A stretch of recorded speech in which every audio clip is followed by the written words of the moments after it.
joie pour tous les enfants et moi.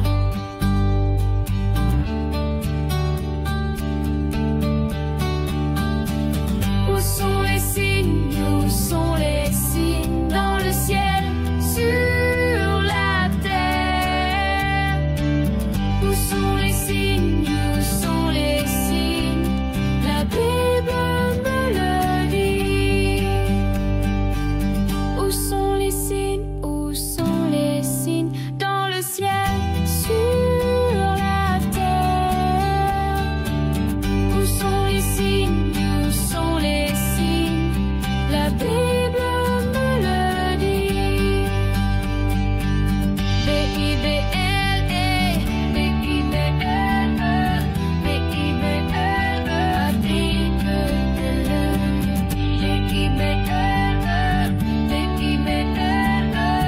B-I-B-L-E,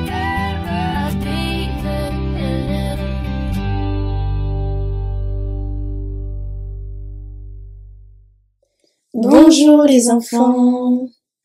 Aujourd'hui, nous allons voyager non pas sur une mer agitée comme Noé, mais au cœur d'un pays sec et brûlant, où la pluie ne tombe plus, où le peuple a oublié Dieu, et où un homme se lève avec du courage et de la foi. C'est l'histoire du prophète Élie, le messager de Dieu pour les temps très particuliers, des temps de crise, des temps de décision, et où nous verrons un signe des temps. Il y a très longtemps dans le pays d'Israël, le peuple de Dieu avait un roi. Mais pas un bon roi. Il s'appelait Akab. Au lieu d'aimer Dieu et de guider le peuple vers la vérité, ce roi faisait tout le contraire. Il fermait son cœur à la voix de l'Éternel. Il se laissait influencer par ses envies. Et surtout, il fit une chose terrible. Il épousa une femme cruelle, une étrangère nommée Jézabel. Jézabel n'aimait pas le vrai Dieu. Elle détestait ses commandements. Elle adorait un faux dieu qu'on appelait Baal, une idole païenne, un dieu de pierre qui ne voyait rien, n'entendait rien, mais qui réclamait des sacrifices horribles. Et elle entraînait Akab avec elle. Très vite, les choses empirèrent. Partout dans le pays, on détruisait les autels de l'Éternel. Ils construisaient des temples pour Baal. Ils fabriquaient des statues, organisaient des fêtes païennes, brûlaient de l'encens devant les pierres. Tellement que les gens oubliaient la loi de Dieu. Ils oubliaient le sabbat, la prière, la justice, l'amour. Et pire encore, les prêtres de l'Éternel furent chassés, pourchassés et même tués. On disait aux enfants, « Ne prie plus le Dieu de tes ancêtres. Maintenant c'est Baal qu'il faut suivre. » Et le silence du ciel semblait durer longtemps. Mais Dieu ne dormait pas. Il voyait, il entendait. Il voyait l'injustice, la cruauté, le mensonge, l'idolâtrie. Il voyait son peuple sombrer. Et comme au temps de Noé, il ne pouvait pas rester silencieux plus longtemps. Alors Dieu appela un homme, pas un roi, pas un soldat, pas un grand savant, mais un homme simple, humble, courageux. Un homme rempli de foi et de feu pour la vérité. Cet homme s'appelait Élie. Élie, le prophète, n'avait ni palais, ni armes. Il avait un cœur pur, une bouche prête à dire la vérité, et surtout, il connaissait son Dieu. Il passait du temps dans la prière, il écoutait la voix de l'Éternel, et il n'avait pas peur de parler, même si cela lui coûtait cher. Dieu lui dit, « Va voir Akab, parle-lui en mon nom. Rappelle à mon peuple que je suis le vrai Dieu. Et dis-leur que si le peuple continue à suivre de faux dieux, il n'y aura plus de pluie sur le pays. Et Élie partit, seul contre tous, mais avec Dieu à ses côtés. Un jour, il entra dans le palais du roi Akab et dit d'une voix forte, « Il n'y aura plus ni pluie ni rosée pendant ces années, sinon sur ma parole. » Puis, il repartit et disparut dans le désert. Et ce qu'il avait annoncé arriva. Les jours devinrent chauds, les nuits froides, les sources tarirent, les arbres fanèrent, les champs furent secs comme de la poussière, les gens pleuraient, les animaux mouraient. Mais le peuple ne priait toujours pas le vrai Dieu. Ils disaient en eux-mêmes, « Pourquoi tout cela? Pourquoi cette sécheresse ?» Mais personne ne pensait à se repentir. Pendant cette période, Dieu protégea son prophète. Il lui dit, « Va te cacher près du torrent de Kérit. Tu boiras de l'eau du ruisseau, et les corbeaux t'apporteront du pain et de la viande. » Oui, les oiseaux noirs devenaient les livreurs célestes d'Élie. Quand le ruisseau se dessécha, Dieu envoya Élie chez une veuve à Sarepta. Une pauvre maman avec un enfant. Elle n'avait qu'un peu de farine et un peu d'huile, juste assez pour un dernier repas. Mais Dieu fit un miracle. La farine et l'huile ne se sont jamais vidés, jour après jour. Dieu pourvoit toujours à ceux qui lui en font confiance, même quand le monde s'effondre autour. 3 longues années passèrent, et Dieu dit à Élie, « Il est temps. Va voir Akab. Il faut que tout le peuple voie que je suis le vrai Dieu. » Alors Élie organisa une grande rencontre au sommet du mont Carmel. Il fit venir tout le peuple, le roi et les 450 prophètes de Baal. Élie se leva, regarda le peuple et dit d'une voix claire, « Jusqu'à quand allez-vous hésiter entre 2 voies? Si l'Éternel est Dieu, suivez-le. Mais si c'est Baal, alors suivez-le. » Le peuple ne savait plus quoi répondre. Alors, Élie proposa un défi. 2 autels seraient préparés, un pour Baal, un pour l'Éternel, mais pas de feu. Le Dieu qui répondra par le feu, c'est lui le vrai Dieu. Les prophètes de Baal commencèrent. Ils crièrent, dansèrent, se coupèrent. Du midi au soir, ils supplièrent leur Dieu. Mais rien. Aucun feu, aucun bruit. Baal restait muet. Puis Élie s'approcha calmement. Il répara l'autel du Seigneur. Il plaça le bois, la victime, et fit même verser 12 jarres d'eau pour bien tremper le tout. Puis il pria, « Seigneur, que ce peuple sache que tu es Dieu. Réponds par le feu, Seigneur. » Et soudain, un feu tomba du ciel. Il consuma le sacrifice, le bois, les pierres, la poussière et même l'eau.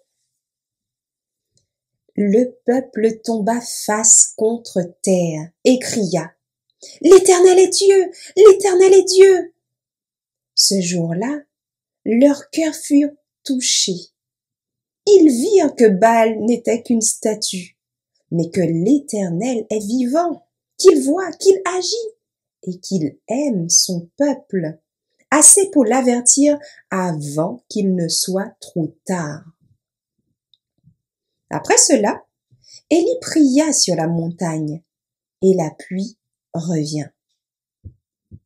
Les enfants, cette histoire n'est pas simplement une ancienne histoire de la Bible très connue.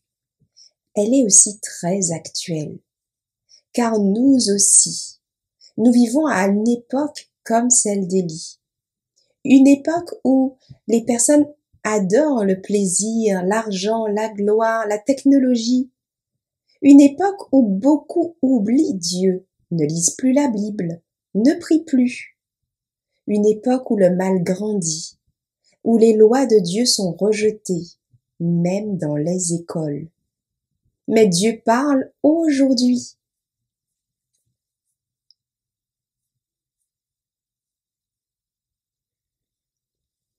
Il nous envoie des signes. La terre souffre des tremblements de terre, de la sécheresse, de famine. Il y a aussi des guerres, de la peur, des maladies. Tout cela est écrit dans la Bible. On peut le lire en Matthieu au chapitre 24, les versets 6 à 8. Vous entendrez parler de guerre. Ce ne sera que le commencement des douleurs.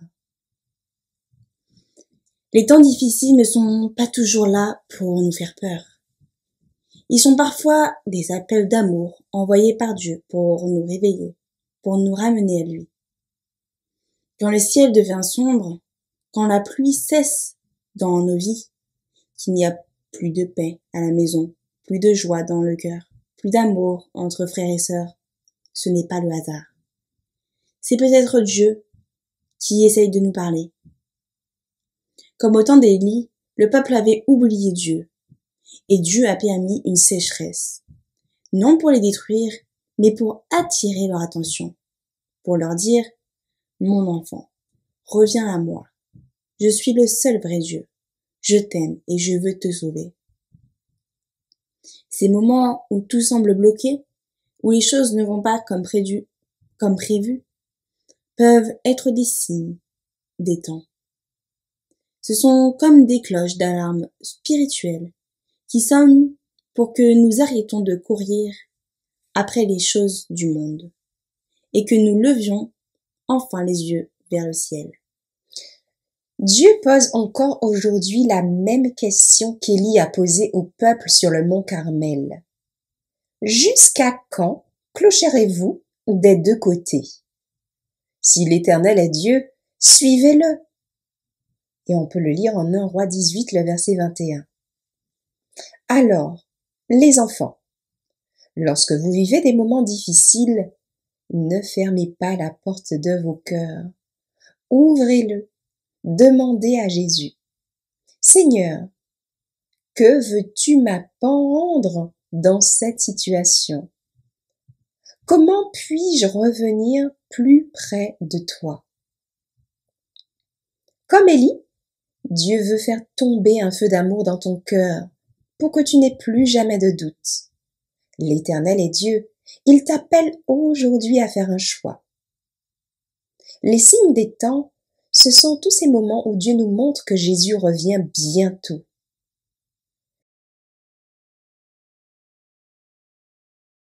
Mais avant cela, il nous invite doucement. Entre dans mon amour. Laisse tomber les idoles du monde. Choisis-moi. Et comme Élie, Dieu t'appelle à faire un choix. Qui veux-tu suivre? Baal ou l'Éternel? Le monde ou Jésus? Et toi, que feras-tu cette semaine si tu vis une difficulté? Est-ce que tu murmureras? Ou est-ce que tu choisiras de faire confiance à Dieu, de prier, de parler à Jésus, à un ami? Construis ton hôtel de prière à la maison. Chaque jour, prends un moment pour parler à Dieu, lire un verset et dire « Seigneur, je veux te suivre ».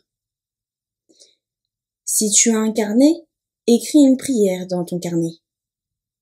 Seigneur, même si tout semble sec autour de moi, je veux croire que tu peux encore envoyer ton feu et faire tomber la pluie de ton esprit sur mon cœur. Choisis un moment chaque jour cette semaine pour prier matin, midi ou soir. Retenons le verset à mémoriser de ce jour qui se trouve en 1 Roi 18, le verset 21.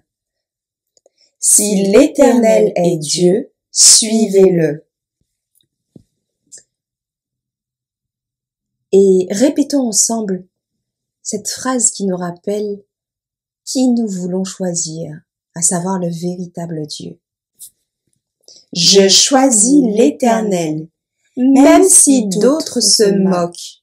Moi, je te suivrai, Seigneur. Prions ensemble, les enfants.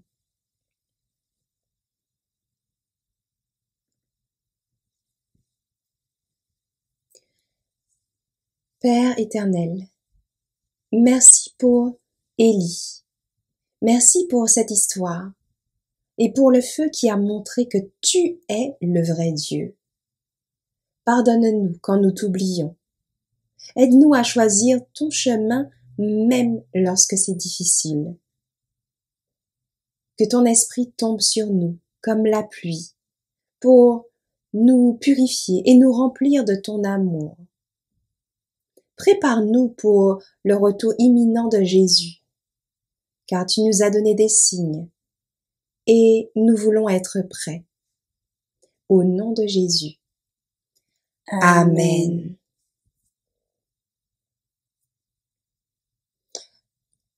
À demain les enfants. Et n'oubliez pas, quand le ciel est sec, peut-être que Dieu attend que ton cœur s'ouvre. Fais de ta vie un autel pour Dieu, et il répondra avec le feu de l'Esprit.